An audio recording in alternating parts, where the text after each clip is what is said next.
ಆಚಿ ಮಸಾಲ. ಎಂತ ಅಡಿಗೆಯ ರುಚಿಯಾಗೋ ರಹಸ್ಯವು 20 ರೂಪಾಯಿ. ರೇಣುಕಾಸ್ವಾಮಿ ಕೊಲೆ ಕೇಸ್ನಲ್ಲಿ ನಾಳೆ ಥ್ರಿಲ್ಲಿಂಗ್ ಡೇ. ದರ್ಶನ್ಗೆ ಶುರುವಾಯಿತು ನಡುಕ. ಏನಾಗುತ್ತೆ ಭವಿಷ್ಯ? ನಾಳೆ ಕೋರ್ಟ್ ಮುಂದೆ ಮಹತ್ವದ ಹೇಳಿಕೆ ದಾಖಲಾಗಲಿದೆ.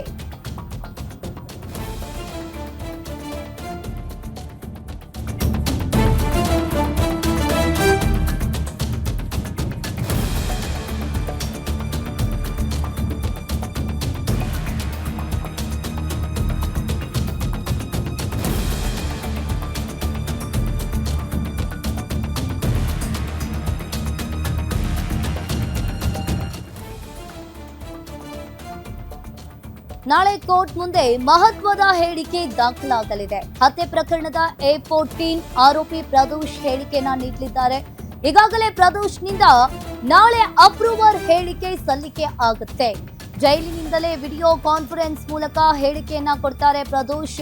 ಇನ್ನು ನ್ಯಾಯಾಧೀಶರ ಮುಂದೆ ಹೇಳಿಕೆಯನ್ನ ನೀಡಲಿರುವ ಪ್ರದೋಷ್ ಕೊಲೆಯ ದಿನ ನಡೆದ ಸತ್ಯಗಳನ್ನ ಪ್ರದೋಷ್ ನಾಳೆ ಬಿಚ್ಚಿಡಲಿದ್ದಾರೆ. ಅರ್ಜಿಯಲ್ಲಿ ಉಲ್ಲೇಖಿಸಿರೋ ಅಂಶ ಕೋರ್ಟ್ ಮುಂದೆ ಪ್ರದೋಷ್ ಹೇಳಲಿದ್ದಾರೆ. ಇನ್ನು ಈ ಹತ್ಯೆ ಪ್ರಕರಣದ A14 ಆರೋಪಿಯಾಗಿರುವ ಪ್ರದೋಷ್ ನಾಳೆ ಹೇಳಿಕೆಯನ್ನ ನೀಡಲಿದ್ದಾರೆ. ಈಗಾಗಲೇ ಪ್ರದೋಷ್ನಿಂದ ನಾಳೆ ಅಪ್ರೂವರ್ ಹೇಳಿಕೆ ಸಲ್ಲಿಕೆ ಆಗಲಿದೆ. ಇನ್ನು ಜೈಲಿನಿಂದಲೇ ವಿಡಿಯೋ ಕಾನ್ಫರೆನ್ಸ್ ಮೂಲಕ ಹೇಳಿಕೆ ಸಲ್ಲಿಕೆಯಾಗುತ್ತೆ. ಇನ್ನು ಒಂದ್ ಕಡೆ ನ್ಯಾಯಾಧೀಶರ ಮುಂದೆ ಹೇಳಿಕೆಯನ್ನ ಪ್ರದೋಷ್ ನೀಡಲಿದ್ದಾರೆ. ರೇಣುಕಾಸ್ವಾಮಿ ಕೊಲೆ ಪ್ರಕರಣಕ್ಕೆ ಸಂಬಂಧಪಟ್ಟಂತೆ A14 ಆರೋಪಿಯಾಗಿರುವ ಪ್ರದೋಷ್ ಕೊಲೆಯ ದಿನ ಏನೆಲ್ಲ ಆಯ್ತು, ಏನೆಲ್ಲ ನಡೀತು ಅನ್ನೋದನ್ನ ನಾಳೆ ಬಿಚ್ಚಿಡಲಿದ್ದಾರೆ. ನಾಳೆ ರೇಣುಕಾಸ್ವಾಮಿ ಕೊಲೆ ಕೇಸ್ನಲ್ಲಿ ನಾಳೆ ಥ್ರಿಲ್ಲಿಂಗ್ ಡೇ ಅಂತಾನೆ ಹೇಳ್ಬಹುದು. ದರ್ಶನ್ಗೆ ಈಗ ನಡುಕ ಶುರುವಾಗಿದೆ. ಹಾಗಾದ್ರೆ ನಾಳೆ ಏನಾಗುತ್ತೆ ಭವಿಷ್ಯ? ನಾಳೆ ಕೋರ್ಟ್ ಮುಂದೆ ಮಹತ್ವದ ಹೇಳಿಕೆಯನ್ನ ದಾಖಲು ಮಾಡಲಿದ್ದಾರೆ. ಪ್ರದೋಷ್ ನಾಳೆ ಹೇಳಿಕೆಯನ್ನ ದಾಖಲು ಮಾಡಲಿದ್ದಾರೆ. ಈಗಾಗಲೇ ಪ್ರದೋಷ್ನಿಂದ ನಾಳೆ ಅಪ್ರೂವರ್ ಹೇಳಿಕೆ ಸಲ್ಲಿಕೆ ಆಗಲಿದೆ. ಇನ್ನು ಕೊಲೆ ಆದ ದಿನ ಏನೆಲ್ಲ ಆಯ್ತು, ಏನೆಲ್ಲ ಮಾಡಿದ್ರು, ಹೇಗೆ ಕೊಲೆ ಮಾಡಿದ್ರು ಅನ್ನೋದನ್ನ ಪಿನ್ ಟು ಪಿನ್ ನಾಳೆ ಪ್ರದೋಷ್ ಬಾಯ್ ಬಿಡಲಿದ್ದಾರೆ. ನ್ಯಾಯಾಧೀಶರ ಮುಂದೆ ನಾಳೆ ಬಾಯ್ ಬಿಡಲಿದ್ದಾರೆ. ಕೊಲೆಯ ದಿನ ನಡೆದ ಸತ್ಯಗಳನ್ನ ನಾಳೆ ಪ್ರದೋಷ್ ಬಾಯ್ ಬಿಡಲಿದ್ದಾರೆ. ಅರ್ಜಿಯಲ್ಲಿ ಉಲ್ಲೇಖಿಸಿರೋ ಅಪ್ರೂವರ್ ಈಗಾಗಲೇ ಪ್ರದೋಷ್ನಿಂದ ನಾಳೆ ಅಪ್ರೂವರ್ ಹೇಳಿಕೆ ಸಲ್ಲಿಕೆಯಾಗಲಿದೆ.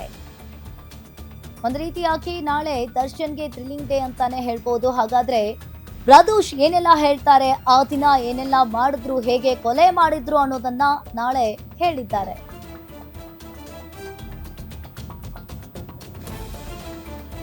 ಈ ಬಗ್ಗೆ ಹೆಚ್ಚಿನ ಡೀಟೇಲ್ಸ್ ಅನ್ನ ನೀಡ್ತಾರೆ crime bureau head SK Manjunath. Phone ಸಂಪರ್ಕದಲ್ಲಿ ಜಾಯಿನ್ ಆಗಿದ್ದಾರೆ. ಮಂಜುನಾಥ್, ನಾಳೆ ದರ್ಶನ್ಗೆ ನಡುಕ ಶುರುವಾಗಿದೆ ಅಂತಾನೆ ಹೇಳ್ಬೋದು. ಯಾಕಂತಂದ್ರೆ ನಾಳೆ ಪ್ರದೋಷ್ ಕೊಲೆ ಆದ ದಿನ ಏನೆಲ್ಲ ಆಯ್ತು ಅನ್ನೋದನ್ನ ನಾಳೆ ಬಾಯ್ ಬಿಡ್ಲಿದ್ದಾರೆ. ಹಾಗಾದ್ರೆ ಮುಂದೆ ಏನಾಗಬಹುದು, ಏನಿದೆ ಡೀಟೇಲ್ಸ್? ಅಂಕಿತಾ, ರೇಣುಕಾಸ್ವಾಮಿ ಕೊಲೆ ಪ್ರಕರಣಕ್ಕೆ ಸಂಬಂಧಪಟ್ಟಂತೆ ಒಂದು ಕಡೆ ಟ್ರಯಲ್ ನಡೀತಾ ಇದೆ. ಟ್ರಯಲ್ನ ಮಧ್ಯ ಭಾಗದಲ್ಲಿ ಪ್ರಕರಣದ ಆರೋಪಿಯಾಗಿರ್ತಕ್ಕಂಥ 14ನೇ ಆರೋಪಿಯಾಗಿರ್ತಕ್ಕಂಥ, ಅದರಲ್ಲೂ ದರ್ಶನ್ ಅತ್ಯಾಪ್ತನಾಗಿದ್ದಂತ ಪ್ರದೋಷ್ ಮಾಫಿ ಸಾಕ್ಷಿಯನ್ನಾಗಿ ಪರಿಗಣಿಸಬೇಕು ಅಂತ ಅರ್ಜಿಯನ್ನ ಸಲ್ಲಿಸಿದ್ರು. ಅರ್ಜಿಗೆ ಸಂಬಂಧಪಟ್ಟಂತೆ ವಾದ ಮತ್ತೆ ಪ್ರತಿವಾದವನ್ನ ಆಗಿತ್ತು. ಅಲ್ಲಿ ಪ್ರದೋಷ್ ಪರ ವಕೀಲರು ಅಷ್ಟೇ, ನಮ್ಮ ಕಕ್ಷಿದಾರರು ಈಗ ಅಪ್ರೂವರ್ ಆಗೋದಕ್ಕೆ ಮುಂದೆ ಬಂದಿದ್ದಾರೆ.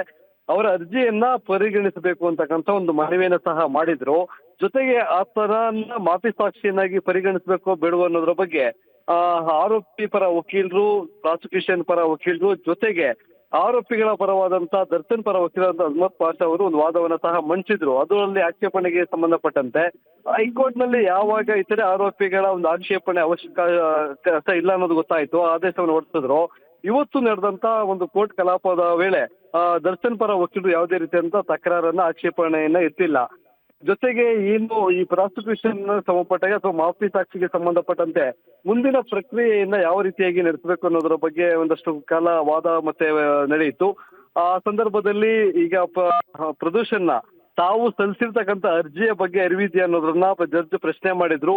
ಏನೆಲ್ಲ ಬರವಣಿಗೆ ರೂಪದಲ್ಲಿ ಕೊಟ್ಟಿದ್ದೀರಾ ಅಂತ, ತಮಗೆ ಏನು ಗೊತ್ತಿದೆ ಇಡೀ ಈ ಪ್ರಕರಣದಲ್ಲಿ, ಅದಕ್ಕೆ ಸಂಬಂಧಪಟ್ಟ ಹಾಗೆ ಅರಿವಿದೆಯಾ, ಜೊತೆಗೆ ಕ್ಷಮಾದಾನದ ಅರ್ಜಿಯನ್ನ ಸಲ್ಲಿಸಿದ್ದೀರಾ ಅದ್ರ ಬಗ್ಗೆ ಅರಿವಿದೆಯಾ ಅನ್ನೋದ್ರ ಬಗ್ಗೆ ಪ್ರಶ್ನೆಯನ್ನ ಮಾಡಿದ್ರು.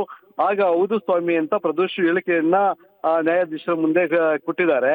ಉಳಿದಂತೆ ನಾಳೆ ಪ್ರದೂಷಣ ಮಾಫಿ ಸಾಕ್ಷಿಯನ್ನಾಗಿ ಹೇಳಿಕೆಯನ್ನ ದಾಖಲು ಮಾಡ್ಕೊಳ್ಳೋದಕ್ಕೆ ಖುದ್ದು ಕೋರ್ಟ್ಗೆ ಹಾಜರುಪಡಿಸಬೇಕಾ ಅಥವಾ ವಿಡಿಯೋ ಕಾನ್ಫರೆನ್ಸ್ ಮೂಲಕವೇ ಹೇಳಿಕೆಯನ್ನ ದಾಖಲಿಸಿಕೊಳ್ಳಬೇಕು ಅನ್ನೋದ್ರ ಬಗ್ಗೆ ಸಹ ಒಂದಷ್ಟು ಗೊಂದಲ ಇತ್ತು. ಅದಕ್ಕೆ ಸಂಬಂಧಪಟ್ಟಂತೆ ಪ್ರಾಸಿಕ್ಯೂಷನ್ ಪರ SPP ಆದಂತ ಪ್ರಸನ್ನ ಕುಮಾರ್ ಅವರು ಈಗಾಗಲೇ ಕೋರ್ಟ್ ಆದೇಶವನ್ನ ಮಾಡಿದೆ. ಎಲ್ಲ ಆರೋಪಿಗಳನ್ನ ಖುದ್ದು ಹಾಜರಾತಿಗೆ ಸಂಬಂಧಪಟ್ಟಂತೆ ಅವಕಾಶ ಇಲ್ಲ, ಎಲ್ಲರಿಗೂ VC ಮುಖಾಂತರ ವಿಡಿಯೋ ಕಾನ್ಫರೆನ್ಸ್ ಮುಖಾಂತರ ಹಾಜರುಪಡಿಸಬೇಕು. ಅದಕ್ಕೆ ಬೇಕಾದಂತ ವ್ಯವಸ್ಥೆಯನ್ನ ಕೋರ್ಟ್ ನ ಒಂದು ರಿಜಿಸ್ಟರ್ಗೆ ಕೈಗೊಳ್ಳೋದಕ್ಕೆ ಸೂಚನೆಯನ್ನ ಕೊಟ್ಟಿದ್ದೀರಿ. ಈ ಹಂತದಲ್ಲಿ ಪ್ರದೂಷ್ ಅವರನ್ನ ಕೋರ್ಟ್ಗೆ ಹಾಜರುಪಡಿಸಿದಾಗ ಮತ್ತೆ ಅದು ಗೊಂದಲಕ್ಕೆ ಎಡೆ ಮಾಡಿಕೊಡಬಹುದು. ಹಾಗಾಗಿ ಪ್ರದೂಷ್ ಅವರನ್ನ ನೇರವಾಗಿ VC ಮುಖಾಂತರನೇ ಸಾಕ್ಷಿ ದಾಖಲು ಮಾಡ್ಕೊಳ್ಳೋದಕ್ಕೆ ಅಂದ್ರೆ ಮಾಫಿ ಸಾಕ್ಷಿ ದಾಖಲು ಮಾಡ್ಕೊಳ್ಳುವಂತ ವ್ಯವಸ್ಥೆ ಮಾಡಿದ್ರೆ ಸಾಕು ಅಂತಕ್ಕಂತ ಒಂದು ಮನವಿಯನ್ನು ಸಹ ಮಾಡಿದ್ರು. ಹೀಗಾಗಿ ಬಹುತೇಕ ನಾಳೆ ಪ್ರದೂಷ್ ನೇರವಾಗಿ ಖುದ್ದು ಕೋರ್ಟ್ಗೆ ಬರೋದಿಲ್ಲ. ಮಾಫಿ ಸಾಕ್ಷಿ ಹೇಳಿಕೆಯನ್ನ ನೀಡೋದಕ್ಕೆ ವಿಡಿಯೋ ಕಾನ್ಫರೆನ್ಸ್ ಮೂಲಕವೇ ಹಾಜರಾಗ್ತಾರೆ ಅಂತಕ್ಕಂತ ಮಾಹಿತಿ ಲಭ್ಯವಾಗಿರ್ತಕ್ಕಂಥದ್ದು. ಇಲ್ಲಿ ನೀವು ಕೇಳಿದಾಗೆ ನಾಳೆ ಏನೆಲ್ಲ ಹೇಳಬಹುದು ಪ್ರದೂಷ್ ಅನ್ನೋದಾದ್ರೆ ಈಗಾಗಲೇ ಅರ್ಜಿಯಲ್ಲಿ ಉಲ್ಲೇಖ ಮಾಡಿದ್ದಾರೆ. 11 ಪುಟಗಳ ಅರ್ಜಿಯಲ್ಲಿ ತಾನು ರೇಣುಕಾಸ್ವಾಮಿ ಕೊಲೆ ಪ್ರಕರಣದಲ್ಲಿ ತನ್ನ ಪಾತ್ರ ಏನಿತ್ತು, ಜೊತೆಗೆ ಇತರೆ ಆರೋಪಿಗಳು ಪಟ್ಟಣಗೆರೆ ಶೆಡ್ನಲ್ಗೆ ಬಂದ ಬಳಿಕ ನಂತರ ರೇಣುಕಾಸ್ವಾಮಿ ಕೊಲೆ ಆದ ನಂತರ ಏನೆಲ್ಲ ಆಯ್ತು, ಆ ಬಾಡಿಯನ್ನ ಡಿಸ್ಪೋಸ್ ಮಾಡೋದಿರ್ಬೋದು ಅಥವಾ ಆತನನ್ನ ಕರ್ಕೊಂಡ್ ಬಂದಿದ್ದಿರ್ಬೋದು, ಸ್ಟೋನಿ ಬ್ರೂಕ್ ರೆಸ್ಟೋರೆಂಟ್ ಅಲ್ಲಿ ನಡೆದಂತ ಮಾತುಕತೆ, ಸಾಕ್ಷಿ ನಾಶಕ್ಕೆ ಮಾಡಿದಂತ ಸಿದ್ಧತೆಗಳಿರ್ಬೋದು, ಪಿತೂರಿ ಇರ್ಬೋದು, ಇವೆಲ್ಲವನ್ನ ನಾಳೆ ಪ್ರದೂಷ್ ನ್ಯಾಯಾಧೀಶರ ಮುಂದೆ ಹೇಳಿಕೆಯನ್ನ ಕೊಡ್ತಾರೆ. ಅದರಲ್ಲೂ ಈತನ ಪಾತ್ರ ಜೊತೆಗೆ ಈತ ಕಣ್ಣಾರೆ ಏನನ್ನ ಕಂಡಿದ್ದಾನೆ ಅನ್ನೋದ್ರ ಬಗ್ಗೆ ನೇರವಾಗಿ ನ್ಯಾಯಾಧೀಶರ ಮುಂದೆ ಒಂದು ಅರ್ಜಿಯಲ್ಲಿ ಏನೆಲ್ಲ ಉಲ್ಲೇಖ ಮಾಡಿದ್ರೆ ಅದಕ್ಕೆ ಸಂಬಂಧಪಟ್ಟಂತ ಸಾಕ್ಷಿಯನ್ನ ನುಡಿಯುವಂತ ಒಂದು ವ್ಯವಸ್ಥೆ ನಾಳೆ ಇರ್ತಕ್ಕಂಥದ್ದು. ಅದಾದ ಬಳಿಕ ಮುಂದಿನ ಪ್ರಕ್ರಿಯೆ ಏನು ಪ್ರದೂಷ್ ಎಲ್ಲ ಹೇಳಿದ್ದು ಸತ್ಯವೋ ಅಥವಾ ಸುಳ್ಳು ಅನ್ನೋದ್ರ ಬಗ್ಗೆ ಪ್ರಾಸಿಕ್ಯೂಷನ್ ಪರ ಇರ್ತಕ್ಕಂಥ SPP ಅವರು ಕೋರ್ಟ್ಗೆ ಒಂದು ರಿಪೋರ್ಟ್ ಅನ್ನ ಕೊಡ್ಬೇಕಾಗತ್ತೆ.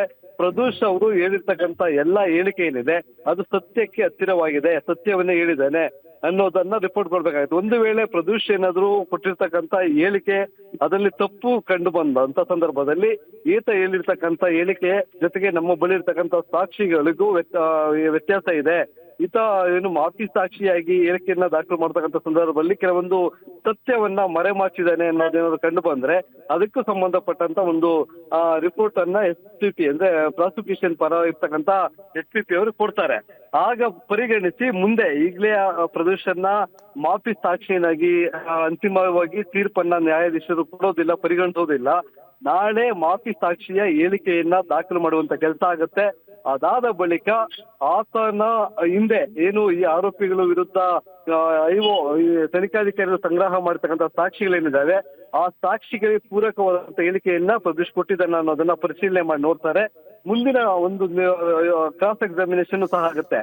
ಆರೋಪಿಗಳು ಏನಿದ್ದಾರೆ ಇತರೆ ಪವಿತ್ರ ಗೌಡ ಇರ್ಬೋದು, ದರ್ಶನ್ ಇರ್ಬೋದು, ಬೇರೆ ಬೇರೆ ಆರೋಪಿಗಳೇನಿದ್ದಾರೆ ಅವರ ಪರ ವಕೀಲರಿಂದ ಈಗ ಪ್ರದೂಷ್ ನಾಳೆ ಕೊಡ್ತಕ್ಕಂತ ಸ್ಟೇಟ್ಮೆಂಟ್ ಏನಿರುತ್ತೆ, ಹೇಳಿಕೆ ಏನಿರುತ್ತೆ ಅದನ್ನ ಕ್ರಾಸ್ ಎಕ್ಸಾಮಿನೇಷನ್ ಮಾಡಲಾಗುತ್ತೆ.